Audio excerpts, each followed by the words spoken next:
I interviewed the biggest Minecraft creators in history and added them all to a 2-hour documentary recapping the last decade of Minecraft content on YouTube, featuring pretty much every big event that ever happened. You should definitely consider giving it a watch. It's had an overwhelming response in the comments so far, despite not getting as much traction as regular uploads. And I'd really appreciate you giving it a like and sharing your thoughts in the comments if you enjoyed. Back to the video. Minecraft is finally getting new caves. Not just that, but a host of new mobs, including a challenging keeper in the deep for netherite wearers, and even wireless redstone. The 1.17 update is really cool, in fact some would say game-changing, and I wanted to take— Wait a minute, the glow squid won the vote? The glow squid? Are you kidding me? Have you seen that thing? Have you seen the isolager? Stupid name by the way, but like at least it had functionality. I was one away from my Minecraft Live bingo card. Worst update ever, everything is ruined. Only joking. Check out the last video for more on that topic. But seriously, besides the mob vote, the other announcements that accompanied Minecraft Live 2020 or Minecon Live or Minecraft Con Earth Live or whatever the official name is for it now were huge. And today I want you to trust me because I know it's not all about Hytale, but let's uncover why Minecraft as a game is beginning to show signs of and take steps towards a world more like Hytale, why that's a good thing, and why the Caves and Cliffs update could change Minecraft as a game forever. Welcome back to Kweebec Corner. My name is Connor, and today on Why Isn't He Talking About Hytale, I discuss Minecraft's next big update, 1.17, a comprehensive revamp of caves and mountain generation alike. In essence, the heart and soul of Minecraft is being rejuvenated, and playing the game post-update will certainly feel like an entirely different experience. While the Nether update transformed a distant dimension, this one may quite literally transform the way we play the bulk of our game. For those of you who don't know, I work for a number of channels, one of them being Subsworld, where I concept and script Minecraft tips and tricks videos, from using ridiculous mods to covering the craziest redstone entrances. So while this may be a Hytale focused channel, know I'm speaking from experience when it comes to Minecraft.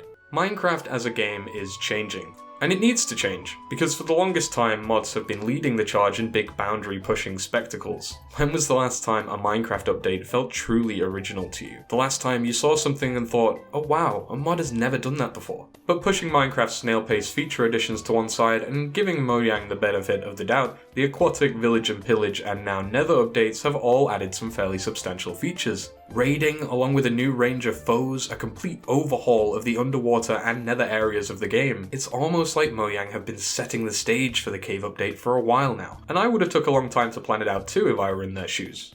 Changing Minecraft's caves is like a texture artist attempting to alter the creeper face. It's a seemingly impossible task to accomplish perfectly without someone complaining somewhere, and a large portion of people may even say it was better left alone. But hopefully, changing the caves will be a step in the right direction. Caving is a fundamental of Minecraft, but something that I guarantee any long-time players will tell you feels stale. And maybe that isn't even down to repetition, maybe it's just because there isn't enough complexity or variance currently on offer. And I mean, it's not just me, right? Showcasing the new mountain range heights, adding 2 more ores in the last year, 4 if you consider nether gold ore and the new amethysts. The huge spotlight on creator tools and the marketplace the past few Minecons, the chains, the candles, and finally releasing a cave update after years and years of the community begging. I wonder what lit a fire under Microsoft's butt. I'm just messing around, but it's cool to see how block game developers are coming up with similar ideas and solutions to one another. Allow me to take off my conspiracy theorist hat for the rest of the video and delve into why I think these changes will fundamentally improve the way Minecraft as a game functions. First off, why have we all been asking for a cave update for so long? What does that even mean?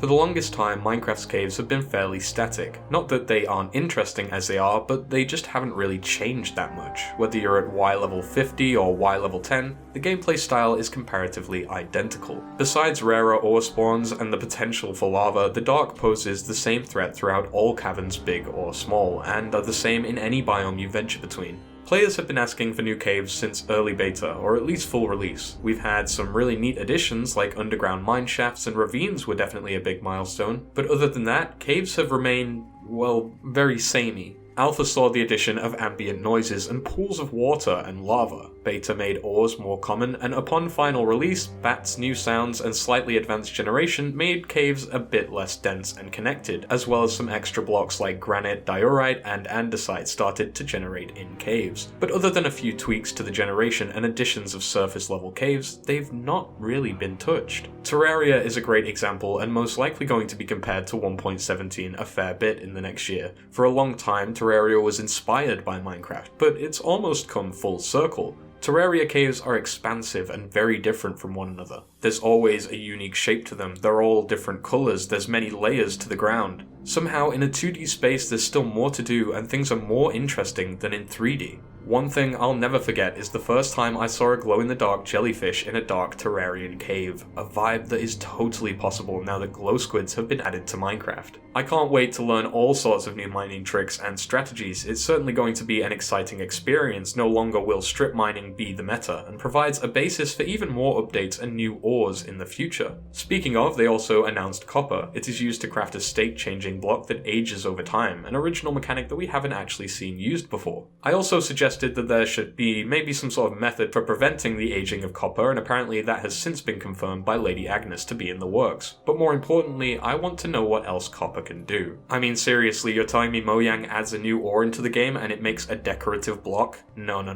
Copper is one of the most useful resources in the real world, and although we've already got a type of electricity with redstone, maybe copper can be used in other ways, such as for batteries, machinery, or even charged armor. Perhaps the lightning rod Mojang teased will even have something to do with that. With copper, lightning, and even a wireless vibration-based redstone detector called a skulk sensor, this update could potentially revolutionize many systems and redstone machines currently in use within the game. Comparing it to the real world, think how much we managed to accomplish alone with wired devices. We've not even scratched the surface of wireless potential yet, and the same goes for redstone in Minecraft as of 1.17. Mind-breaking, and I can imagine channels that design redstone traps and entrances like Subsworld and even Mumbo Jumbo are overwhelmed by this news. Netherite finally has a new challenger. In fact, according to Jens, the footage we see of a player being killed by a warden, yeah, that player is in full netherite gear. Yikes. Last year, netherite felt more like vanity. Most stuff was already possible with diamond armor, so people gathered netherite mainly to show off, but now it's actually going to be required. Perhaps that's something Minecraft lost. After diamond, you really have no real reason to go back underground other than to refill your supplies. There's no additional progression. The Wither takes place using elements from the Nether, but it has no connection to the underground. Perhaps they'll extend the endgame, but I find that equally unlikely, as the end is definitively called the end for a reason. But maybe they can bloat the journey to endgame instead. Perhaps we'll see 1.17 fixing the current issues with progression by making the stronghold spawn in the deep dark, a new location where it's protected by the Warden, requiring you to gain netherite armor before even trying to defeat the dragon. We're also yet to uncover the truth behind the Warden's connection to the Ender Portal and what the sculpt blocks are actually all about, but we know there's something there due to the texture colours. Axolotls are a great new pet, the first tameable aquatic creature. So far we've seen 5 different colour variants, so hopefully there are plenty to choose from in the final update. I've personally been playing through a vanilla 1.16 world recently, and I came across something that's personally been driving me crazy for years. Minecraft is a game all about exploration and travel, so why is it so hard to transfer all your items from place to place? Seriously, all I want to do is travel around and explore, but also keep my items moving with me. But with not enough space in my inventory and shulkers being a very endgame item, there's just not really much to do other than back and forth trips. Bundles will finally solve that, and they're basically like bags, except you can have multiple bundles at once. Hopefully this will allow players to explore and find a lot more of these generations that pop up around the world.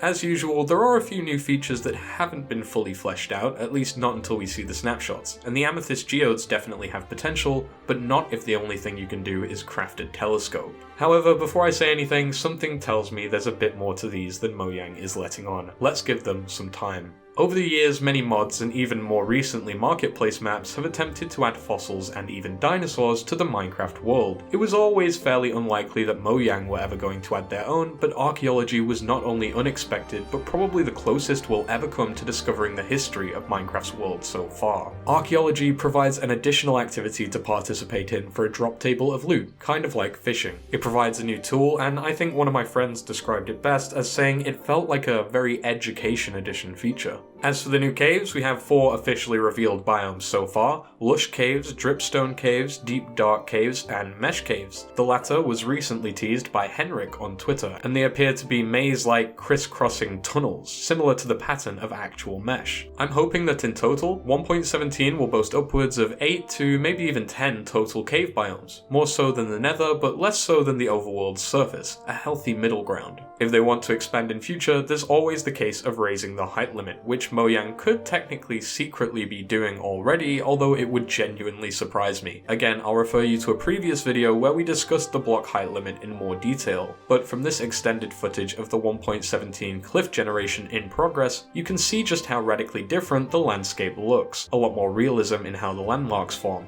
It makes me very excited to explore, but also somewhat disappointed that we haven't heard much more about mountain features other than goats and snowier snow. With the Iceologer no longer in line, I guess Mojang will have to concept some other ideas. Personally, I think abseiling would be a really beneficial feature for both caving in huge caverns and also climbing and descending tall peaks. Dependent on how the mechanic works, of course, I think it could be a very welcome feature. And so looking at all of these updates, looking at what Hytale has to offer, why do Minecraft and Hytale seem to be headed in the same direction? When I say Minecraft is beginning to feel more like Hytale, of course I'm being somewhat satirical. The games are worlds apart in many respects, and although they share a genre, I expect them to grow independently of one another, but people did coin the term Minecraft 2 for a reason. It's because a lot of what's on show in Hytale feels like a natural progression of the block game genre, almost so obvious in hindsight updates, or game design choices that just feel right from a player's perspective looking to the future. Hytale has a lot of those, and it also breaks a lot of conventions. So it's no surprise that Minecraft has followed suit, or at the very least, took a little inspiration from the wider survival game community and decided it needs to make some substantial changes and even some smaller additions, like, candles? Very interesting example of foresight versus hindsight, I guess. Caves are a great thing to touch up though, making them variable, expansive, having multiple types of landmark or generation pattern at different levels. Deep dark skulking pits and waterbogged pillar caverns, not too unlike nether terrain in some areas too. Long winding gaps in rocky formations lead you down to gaping chasms, so big you can soar an elytra through them. It all feels a bit more adventure-esque, doesn't it? And why does Minecraft feel like it's incorporating more RPG aspects? More dark fantasy, natural mob dynamics, more realistic looking terrain? Is the game's scope just widening? Are Mojang adding features for the sake of it? Or is the game beginning to take a more direct approach in how they deal with community feedback? Other than some pretty awesome examples, Mojang have been fairly abrasive while taking suggestions into consideration in the past. They form their own path, so to speak, which is why so many were initially concerned that they may not hear us out and add a cave update. But since they began confirming features on their feedback page, things have been turning around. Remember, the game was initially set out to be a built-for-all accessible sandbox world, but even the adventure update saw Mojang admit there was a space for RPG features in Minecraft. Bosses, XP, and portal magic have long been in the game, and while lacking in story before, the community have certainly helped make up for lost lore in this past year. And by the looks of the stuff in this new update, the ball's going to keep on rolling. Minecraft broke conventions by knocking the diamond off the pedestal, and with Dungeons, Earth, Education Edition, and the Bedrock Marketplace expanding the global image of what's possible in Minecraft not just as a game, but as a platform, engine, and IP, they've become a lot more lax with the big changes and the community-favoured additions that may have felt a bit too risky and niche in prior cases. Seeing things more in line with the adventurer's perspective, like adding epic new caves and even atmospheric or dangerous mobs that bring cool new behaviours, is a response to player demand, to the community. It's beneficial for all players, especially when they've been asking for so long. Mixing up the caves is ambitious to say the least. The danger is that you could completely alienate players with a terrible system. But Mojang have enough smarts to test first, and that's why Snapshots exist. And so why now? Well, adding smaller features was great when Minecraft was growing. No one wanted to overhaul the game and disrupt that perfect formula. A cave update in 2014 could have potentially stunted that growth entirely. We may not be playing the same game today. And at that time, there were still a lot of other areas of the game that needed major fleshing out back then. But now that the game is completely global, now that there have been a few updates that have brought things back up to speed, there's no more growth formula to disrupt. The game is at its peak, and it seems Mojang decided to go the route of prettying up all the smaller things first. Underwater, villages, forests, before doubling down on the central features like the Nether and the caves. There's no longer so much fear in changing things when the majority of the world are asking for them to be changed. No matter what the final changelog is, playing the game before 1.17 and playing it after will be incredibly different experiences. Maybe it'll create a divide between players. Maybe it'll feel like a welcome next step. One thing is for sure though, Minecraft is changing forever. The Caves and Cliffs update could be the best one yet. If you enjoyed this type of video, then make sure to hit the like button to help me garner a good idea. Obviously, I'm not the law when it comes to Minecraft and how updates are made or intended to be, but maybe now this answers a few of the comments I've been seeing recently about Minecraft adding features that were advertised in Hytale already. And in a hope to douse the fire of mindless copycat features, I wanted to explain how this update is and always was going to be the next logical step for Minecraft, regardless of it released now or before the Hytale trailer. If you want to join a community of thousands of Minecraft and Hytale enthusiasts such as yourself to chat, game, and nerd out, then make sure to join the Kweebec Corner Discord server, link in the description. Thank you for liking, subscribing, and thanks as always for watching Kweebec Corner. Stay safe and keep free.